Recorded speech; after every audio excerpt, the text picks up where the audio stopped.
Bom, a gente está aqui no Jornal da Manhã falando sobre a renúncia nessa manhã de Boris Johnson no Reino Unido. Conosco, correspondente da Jovem Pan na Europa, Luca Bassani, e também professor de Relações Internacionais, Manuel Furriela. Professor, qual é um cargo que tem acima de primeiro-ministro no Reino Unido?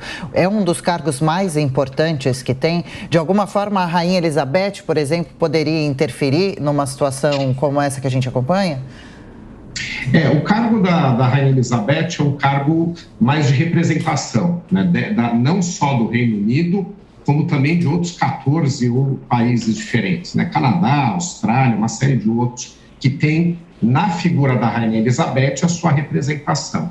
Então, a Rainha Elizabeth e a monarquia, no caso do Reino Unido, acabaram construindo um novo papel nas últimas décadas. E não é um papel de gestão, não é quem administra o país, não é quem toma as principais decisões. Essas decisões ficam a cargo do primeiro-ministro. Eu não diria que existe alguém acima dele, mas acima do primeiro-ministro na Grã-Bretanha, torna-se o próprio partido, já que compete ao partido a escolha da nova liderança. O caso aí é do Partido Conservador, que é quem está no poder.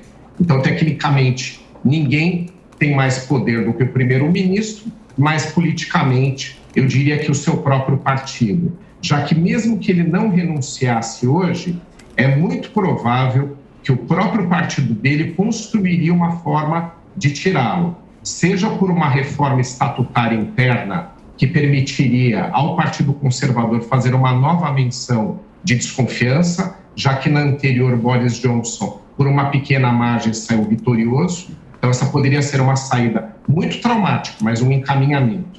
Então, só para a gente aqui deixar claro, o primeiro-ministro é a figura mais importante do país, mas como o seu partido tem a articulação de tirá-lo ou mantê-lo por vários tipos de instrumentos, eu diria que o partido que está no poder torna-se o mais poderoso na gestão no governo do Reino Unido. E já começam a aparecer algumas repercussões, eu tenho aqui já algumas frases. A partir do momento em que ele confirmou que vai deixar o cargo, o governo da Rússia comemorou a queda do premier, ainda mesmo antes do anúncio oficial. O porta-voz do Kremlin, Dmitry Peskov, afirmou, abre aspas, ele não gosta da gente, nós também não gostamos dele, fecha aspas. Já a secretária de Relações Exteriores, que fez também uma declaração, Liz Truss, ressaltou que Boris Johnson tomou a decisão correta. O primeiro-ministro tomou a decisão certa. O governo, sob a liderança de Boris Johnson, teve muitas conquistas, entregando o Brexit, as vacinas e também apoiando a Ucrânia. Foram já algumas declarações que nós estamos acompanhando a partir deste momento. Agora 9h03. Repita. 9h03, seguimos nosso bate-papo por aqui com o nosso correspondente na Europa, Luca Bassani, com o professor Manuel Furriela também. Professor, aliás, o senhor falava há pouco para a gente sobre a importância do partido acima do primeiro-ministro. De alguma forma, o Partido Conservador sai também prejudicado com esse escândalo, ou por ter se posicionado logo não, ou fica alguma rachadura ali? Há sim um desgaste. O desgaste é pela manutenção de Boris Johnson, inclusive em outros escândalos, né? A gente sabe que ele foi capaz de trazer reviravoltas positivas, foi aqui mencionada a sua liderança em relação à guerra na Ucrânia contra Putin, isso resgatou parte da sua credibilidade, mas o Partido Conservador tem sido muito criticado, né? Tem sido criticado aí por ter na sua liderança alguém que traz, infelizmente, tantas desconfianças, como é o caso da liderança de Boris Johnson. E outro motivo, propriamente, é o desgaste da crise. Essa crise econômica é profunda, é decorrente, como nós dissemos, de uma questão pós-pandêmica que ainda não trouxe uma recuperação plena e também da guerra da Ucrânia com a Rússia. Então, você tem um processo inflacionário muito elevado, uma inflação, né, em termos de países desenvolvidos, de 8%, 9% é considerada extremamente elevada e o desemprego já bate a porta de grande parte dos britânicos. Então, essa crise também entra na conta do desgaste do Partido Conservador. A sua posição de tentar resolver essa última crise foi muito assertiva, isso traz alguma credibilidade, mas o desgaste está aí e agora cabe à próxima liderança que seja escolhida, tomara que eles acertem na escolha, uma tentativa de recuperação econômica, uma demonstração de que esses pontos negativos em relação a Boris sejam contornados e o Partido Conservador possa se manter em liderança. Mas o desgaste permanece. Professor Manuel Furrella, que é da FMU, mais uma vez, professor, obrigado pela sua atenção, pela sua gentileza por nos atender e tivemos a entrevista logo em cima desse fato. Muito obrigado mais uma vez. Bom dia. Bom dia. Queria perguntar para o Luca Bassani. Luca, inclusive já há algumas manifestações internacionais aqui em relação a essa decisão, inclusive do governo russo. O porta-voz do Kremlin, Dmitry Peskov, declarou o seguinte: ele não gosta da gente, nós também não gostamos dele. Será que o novo primeiro-ministro pode ter uma relação mais próxima a Moscou nesse momento, ou em meio a essa guerra a situação é muito difícil? Muitos acreditam, Thiago, que seja algo bastante improvável. Afinal, apesar da forte crise econômica que vive o Reino Unido, como o professor Furrella bem disse, a gente sabe que grande parte do público do Reino Unido apoia a Ucrânia, apesar das sanções, apesar das dificuldades econômicas que acabam, de certa forma, reverberando internamente. Muitos acreditam que talvez, se fosse um líder trabalhista, pudesse ter um approach, digamos assim, uma proximidade com a Rússia um pouco menos ríspida, mas da mesma forma ainda pró-Ocidente, pró-Ucrânia e a favor das sanções econômicas. Aquilo que a gente vê é que essa relação entre Kremlin e também o parlamento britânico se deu de forma com bastante animosidade nos últimos meses, muito por conta da guerra da Ucrânia e também pelo Boris Johnson fazer 2 visitas a Kiev, ser um importante aliado do presidente Zelensky. Inclusive, quando houve o voto de desconfiança a Boris Johnson há algumas semanas, quando ele venceu, o presidente Zelensky até fez um pronunciamento dizendo que ficava feliz dele permanecer no cargo porque Boris era um importante aliado da Ucrânia. Ou seja, a gente vê uma opinião totalmente divergente daquela falada pelo Kremlin há pouco. Muito provavelmente, eu acredito que, mesmo entrando um novo primeiro-ministro, provavelmente também conservador, as relações tendem a se manter a mesma. Afinal,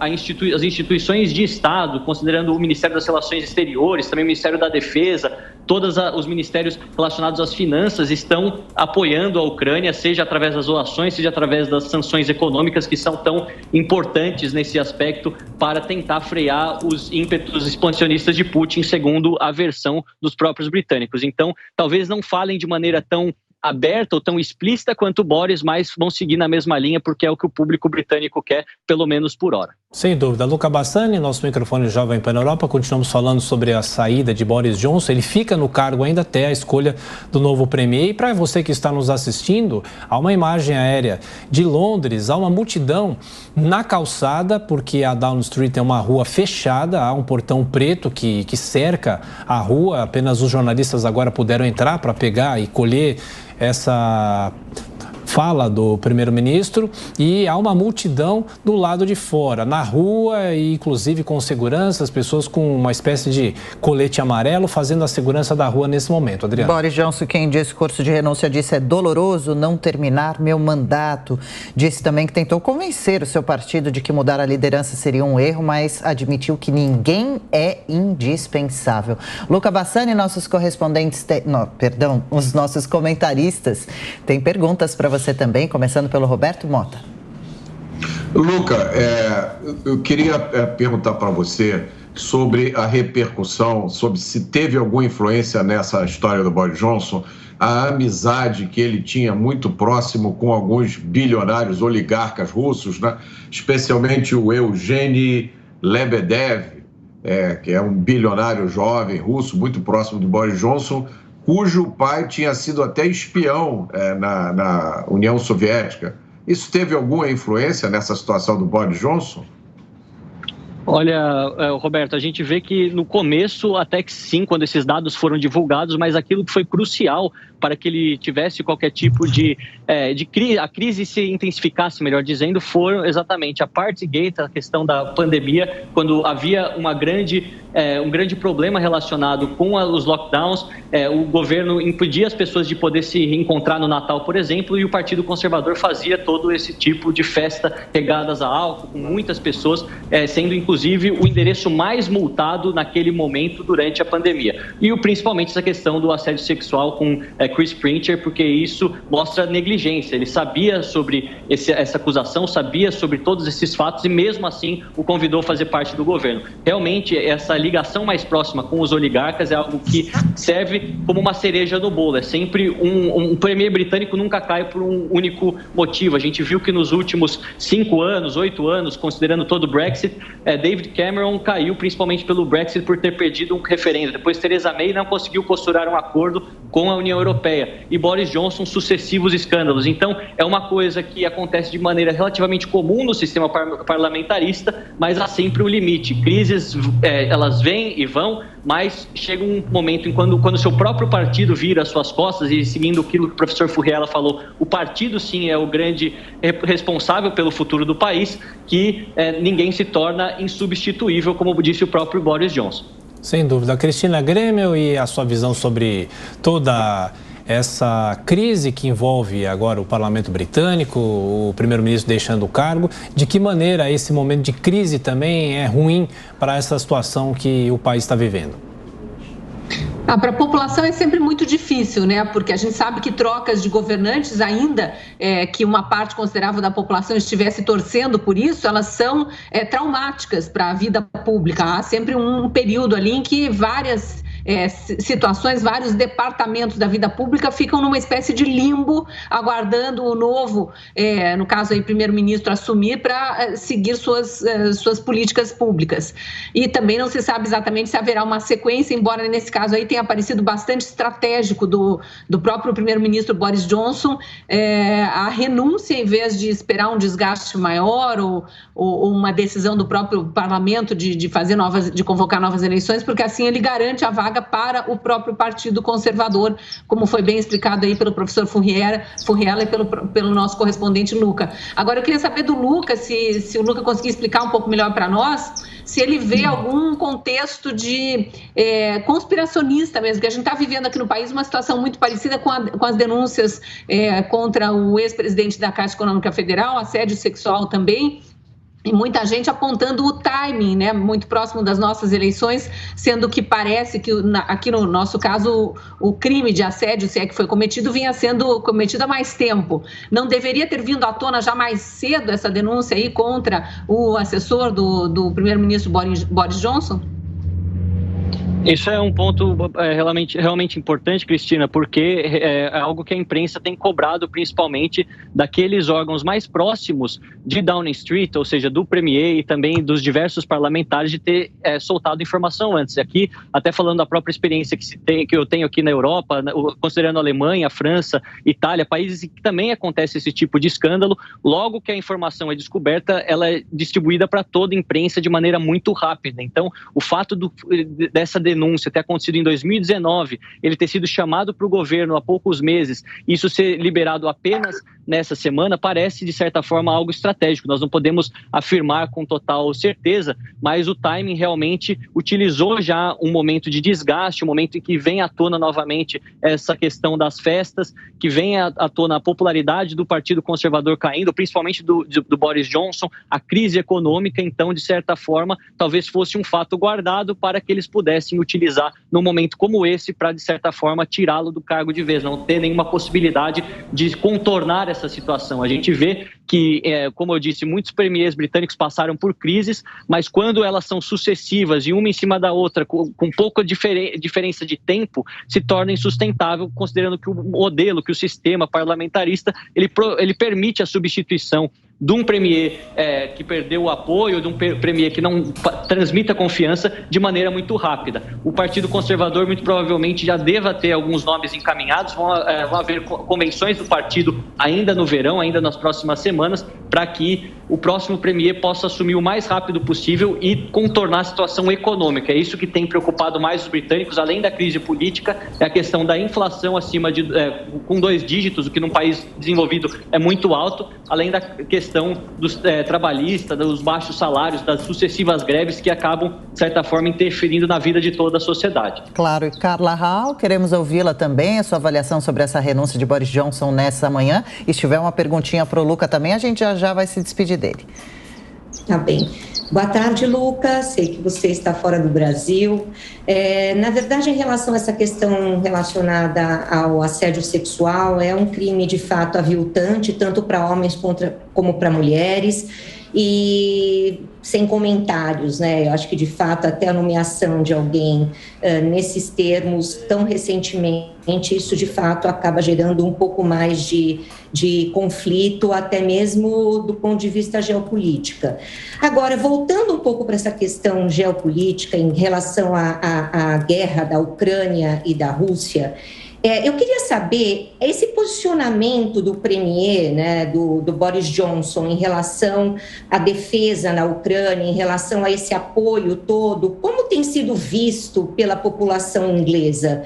Porque, para mim, eu entendo que não existe, nesse caso, pessoas inocentes, né? Nem em relação à Ucrânia, nem em relação à Rússia.